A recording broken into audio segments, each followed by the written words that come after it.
गीता का 11वां श्लोक है। गीता का 11वां श्लोक है और एक ऐसा श्लोक है, गीता का एक ऐसा श्लोक है जो आपको 1000 की गुलामी, 1000 गुलामी का अगर कारण रहा है, 1000 गुलामी का कारण रहा है, तो ये आपका क्या रहा है, श्लोक रहा है। हमारे पास 1000 सालों में हमारे पास धरती का सबसे बेस्ट लैंड है। मेरा ज्योग्राफिकल कंडीशन ऐसा है कि 3 की तरफ समुद्र से घिरा हुआ इंडिया और एक तरफ से आपका दुर्गम पहाड़ है, तो geographically we are very safe from the other world. Fertile land है, ना हमारे पास रेगिस्तान भी नहीं है, बर्फ भी नहीं है, तो प्रकृति ने हमें सबसे अच्छी स्वर्ग दिया है। उसके बावजूद भी अगर हम 1000 सालों तक गुलाम रहे हैं और भविष्य में अनंत सालों तक गुलाम ही रहेंगे, उसके पीछे का अगर कारण कहा जाए तो दैट इज 11 श्लोक। जो 11वां श्लोक गीता का है, क्लास अध्याय 2 का, हो सकता है 11 अंक इसीलिए पवित्र कहा गया हो क्योंकि 11 श्लोक ही है और हम संस्कृत जो विषय है उसे हम आसान करने का प्रयास करें। तो ध्यान देने की बात है कि हमें जब भी पढ़ेंगे संस्कृत को या हिंदी को तो 2-2 शब्द मिला कर पढ़ेंगे, क्योंकि इतना सारे शब्द को मिला के पढ़ना कठिन नहीं है। तो संस्कृत कठिन भाषा है, हम प्रयास करेंगे आसान करने का, सही नहीं। 50 to above% प्रयास मेरा जैसा हो। देखिए यहाँ पर क्या करना है हम लोग को, ये जो है असोच्यान नव सोचस्तम प्रज्ञावादांश भाष से गतासुन नामु सोचंती पंडिता। इतने सारे शब्द को एक साथ पढ़ना कठिन है, तो करना क्या है हम लोग को 2 शब्द मिला के पढ़ना है, 2 शब्द या 3 शब्द, उससे सिवाय ज्यादा नहीं पढ़ना है। तो हमने इसको 2-2 शब्द मिलाकर तोड़ दिया। असोचयान नव सोचस्तम प्रज्ञावादांश सच भाष से, तो हमने क्या किया, इसको 2-2 शब्द या 3-3 शब्द में तोड़ दिया हूँ। सोच मैंने सोच, यान नव अक्वाल कर दिए हैं एगो शब्द को, या असोच भी बोल सकते हैं आप। 2 या 3 शब्द में ही हमें पढ़ना है। जैसे हम लोग बच्चा में क से कमल का, जो बच्चा में जब शुरू में हम लोग पढ़ते हैं तो कैसे पढ़ते हैं, कबूतर नहीं पढ़ते हैं, क और कबूतर ऐसे करके पढ़ते हैं। कमल तो कमल पढ़ते हैं। 2-2 अक्षर मिला करके हम लोग हिंदी को पढ़ते हैं। जब हम लोग स्टार्ट करते हैं, कोई भी चीजों को स्टार्ट करते हैं, तो हम क्या करते हैं, 2-2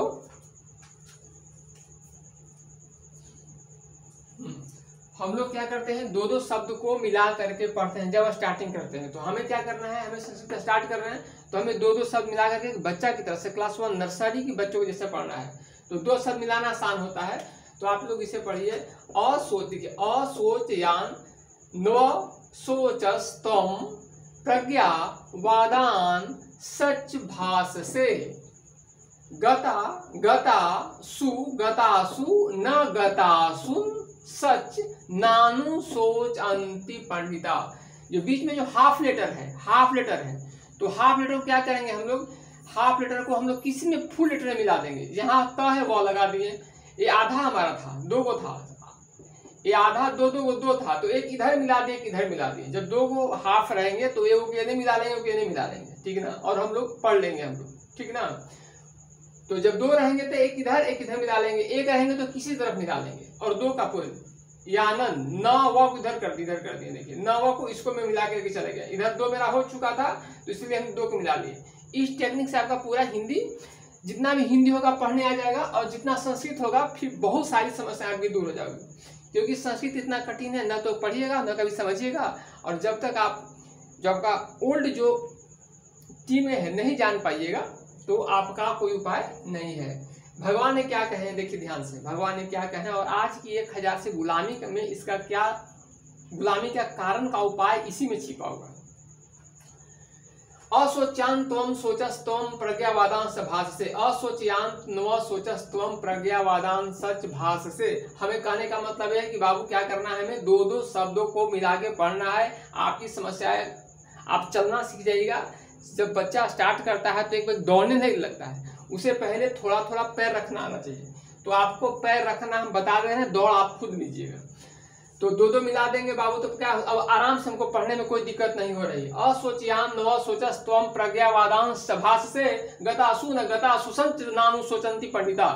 तो इसका कहने का मतलब है कि तुम शोक के योग्य लोगों के लिए, तुम शोक के अयोग्य लोगों के लिए शोक करते हो। जो तुम सोच है असोचयान, जिसको सोचना नहीं चाहिए उस पर सोचते हो, और प्रज्ञावादांश भाष से, और पंडितों की सी बातें करते हो। जिसके बारे में नहीं सोचना चाहिए उसके बारे में सोचते हो और पंडित किसी भाषा बोलते हो, ज्ञान की बातें करते हो। गतासु न गतासु, जो गता मैंने चले गए, जो गता मैंने जो चले गए, न गता जो नहीं गए। क्या नहीं गया? प्राण, जिसके प्राण चले गए हैं, जिसके प्राण नहीं गए। अन्न सोचा सो करते हो, जिसका प्राण गए हैं, जिसके प्राण नहीं गए हैं, उन सभी के लिए जो पंडिता हमें विद्वान लोग शोक नहीं करते हैं। तो भगवान इतने बड़ी चीज उन्हें क्यों कहा कि शोक नहीं करते हो? जो मर जाए चाहे जीवित रहे उसे शोक क्यों नहीं करते हैं? तो यहाँ पर भगवान ने किससे कहे हैं? भीष्म पितामह द्रोणाचार्य आदि को। इसका यही एक अर्थ है यहाँ पर कि देखिए, जो आपका जो ये गुरु जो वर्ड होता है ना, गुरु का मतलब होता है जो राजनीति नहीं जानता है। राजनीति का शब्द में अर्थ बताता हूँ। राजनीति क्या है? राजनीति एक ऐसा साइंस है, राजनीति एक साइंस है जिसमें आदमी को कैसे जोड़ा जाता है। 10 आदमी, 20 आदमी हो, 50 हो, 100 हो, चाहे 1000 हो, लाख हो, करोड़ हो, चाहे अरब हो, जिसको आदमी को जोड़ने का जो साइंस है उसको कहते हैं राजनीति, जो टेक्नोलॉजी है। और जिस व्यक्ति को आदमी को जोड़ना नहीं आ सकता वो गुरु कैसे हो सकता है? गुरु शब्द अभी हम नहीं बोल सकते हैं। गुरु शब्द समाज से बहुत 1000 साल पहले ही उठ चुका है। आप उसको, हम जो है आप लोग को गुरु शब्द कहने से नफरत हो जाएगी, हमसे ही नफरत हो जाएगी। इसीलिए मैं कैप्टन शब्द को आप इस्तेमाल करिए, खलीफा शब्द का कुछ भी इस्तेमाल करिए, क्योंकि हम लोग खलीफा इस्तेमाल कर, कुछ और शब्द का इस्तेमाल कर लीजिए, लेकिन जो है कैप्टन का इस्तेमाल, क्रिकेट क्या है, कैप्टन का इस्तेमाल करिए इसके जगह पर। जैसे टीम में कप्तान का न हो, कितना भी टीम अच्छा हो जाए, अगर कप्तान अगर आप नहीं है तो टीम कभी नहीं जीत सकती है। तो कैप्टन का मतलब क्या होता है? जो टीम को मिला के चले, बहुत अच्छा खेले उसको कप्तान नहीं कहा जाता है। जो टीम को मिलाना जानता है उसी को कैप्टन कहा जाता है।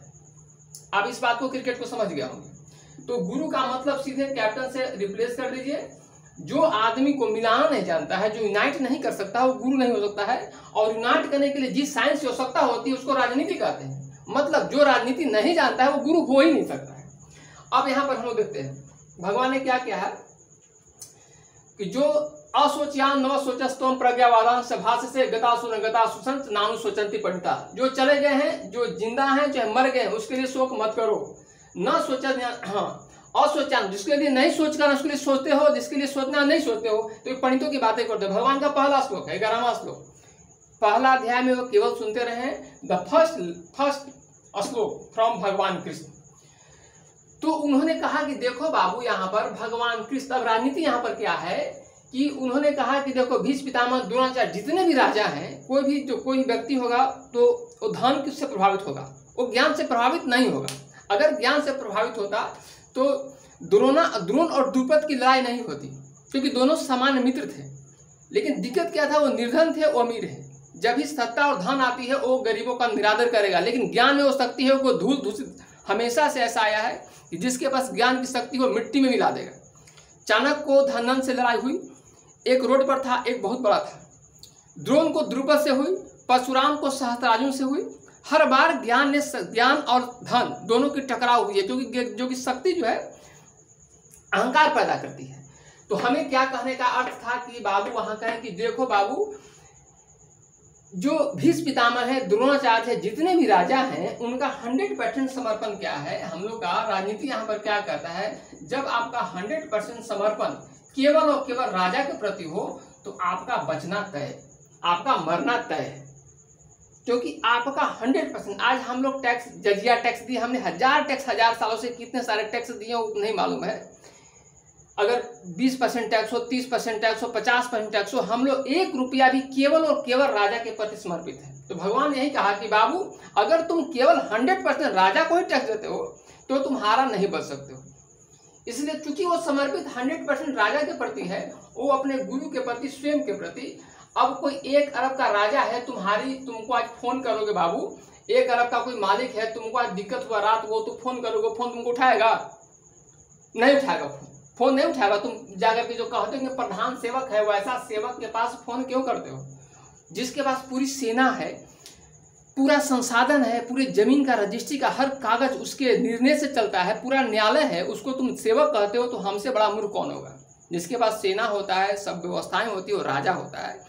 लेकिन भ्रम में डालने के लिए कैसे होता है, बच्चों को हम लोग कहते हैं कि देख बाबू लड्डू ले ले, तो क्या अच्छा ठीक है, तुम अब हम लोग को तो अहंकार में हम लोग हैं, तो हम लोग तो ये शब्द बोल ही नहीं सकते हैं, गुरु किसी को मालिक मान ही नहीं सकते हैं।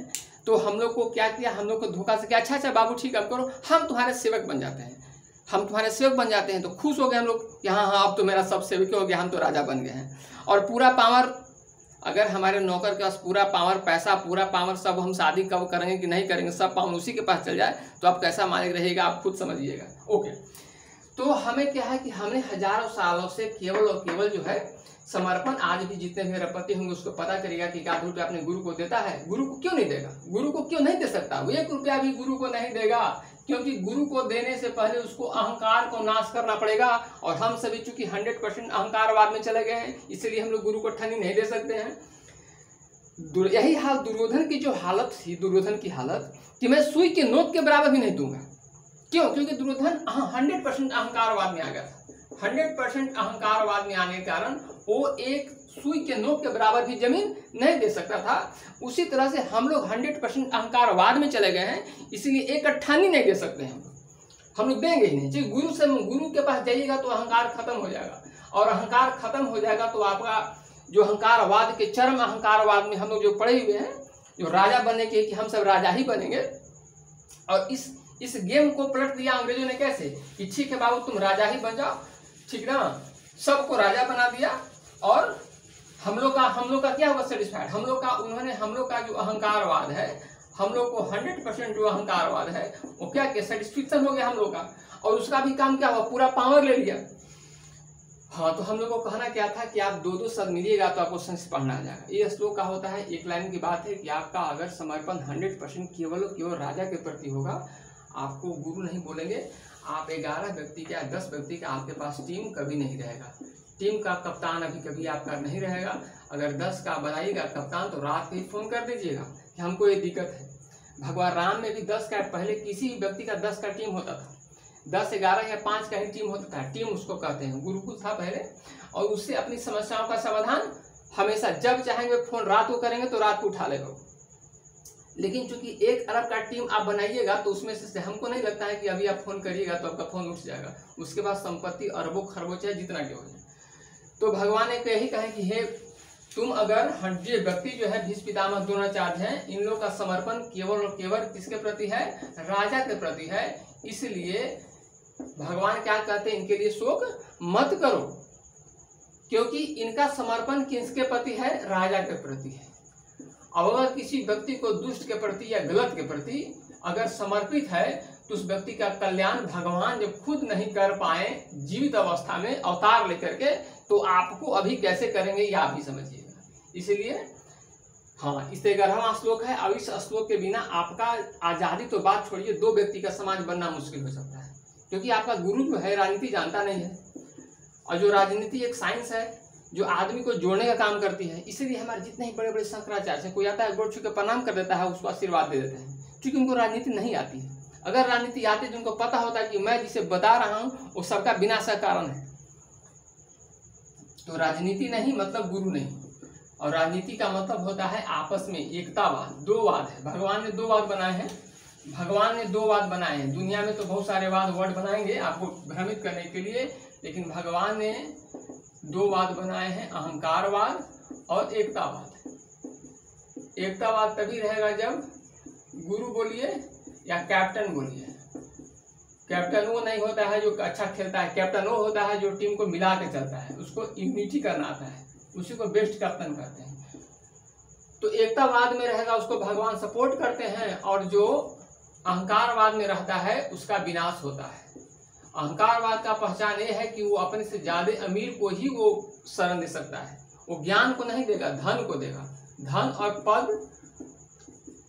और पद और शक्ति को वो झुकेगा कुछ देर के लिए, उसके पास ज्ञान को समझ ही नहीं सकता है। और ज्ञान आप हमेशा याद रखिएगा, ज्ञान और धन दोनों का मेल अभी हुआ ही नहीं है इतिहास में। ज्ञान और धन का, ज्ञान जब आती है, धन आता है तो सुख और स्मृति आती है, और सुख और स्मृति आपको जो है ज्ञान को हरण करता है। इसलिए हमारे जितने भी ऋषि महर्षि थे जंगलों में रहते थे। चाणक्य के पास धन बहुत था, उसके बावजूद भी वो क्या रहा था, बहुत मित व्यय, बहुत कम अवस्था में जीते थे। अभी भी आपको चाणक्य हो, वशिष्ठ हो, जितने भी आप हैं आप जानते हैं। हाँ, तो मेरा कहने का मतलब था कि हिंदी पढ़िए चाहे संस्कृत पढ़िए, आप लोग 2-2 शब्द मिला करके पढ़िए आप लोग, ठीक ना। उससे क्या होगा, आपको चलना आ जाएगा। फिर दौड़ने के लिए तो आपके पास बहुत सारे उपाय हैं, ठीक ना। तो क्या करना है हमें, और देखिए 23 से पढ़, दो मिलाकर के हम लोग 23 से पढ़ सकते हैं। असोच्यान नो सोचस्तम प्रज्ञावादांश भाषसे गता सुन गता सुसंच नानु सोचंती पंडिता, ठीक ना। ओके, तो हम लोग को अगले स्तुति में बताएंगे। हम लोग इसी तरीका से अगर हम लोग पढ़ते हैं हम लोग, तो हम लोग को संस्कृत में पढ़ने ना आए लेकिन चलना आ जाएगा। और जिस बच्चा को, जो 2 साल का बच्चा है, जब चलना सीख जाता है तो समय होते होते वो दौड़ना खुद सीख जाएगा। ओके, धन्यवाद। दिस इज श्लोक।